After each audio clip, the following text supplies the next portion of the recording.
আমরা এখন কথা বলছি আমাদের চিলমারির ফুটবল কোচ জনাব আব্দুল সালামের সাথে।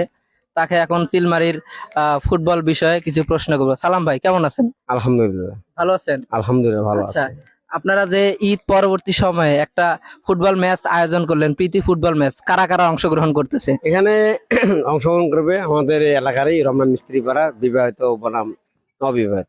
আচ্ছা, ঠিক আছে। তো আপনারা যে খেলাধুলা করতেছেন, এই ঈদ পরবর্তী খেলেন, এছাড়া সারা বছর কি আপনাদের কোনো খেলাধুলার প্ল্যান আছে কিনা?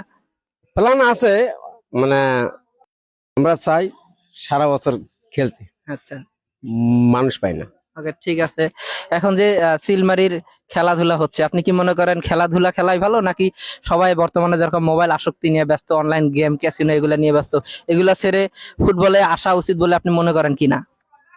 যে আমি মনে করি খেলাধুলায় থাকলে সবচেয়ে ভালো হয়, এই কারণে আমি খেলার প্রতি বেশি আসক্ত।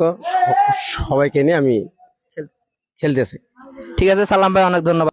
দর্শক, আমরা তখন কথা বললাম আমাদের চিলমারির ফুটবল কোচ আব্দুল সালাম ভাইয়ের সাথে, যিনি আমার খুবই ক্লোজ একজন বন্ধু। উনি আসলে ভালো একজন ফুটবল সংগঠক। উনি চায় যে চিলমারির বুকে যেন ফুটবলের ভালো উন্নয়ন হোক। উনি চায় যেন আমরা মোবাইল আসক্তি থেকে, অনলাইন আসক্তি থেকে বাস্তব জীবনে ফিরে আসি, মাঠে ফিরে আসি, যাতে আমাদের যুবকদের সবারই দেশ ও জাতির জন্য অনেক উপকার হয়। ধন্যবাদ সবাইকে।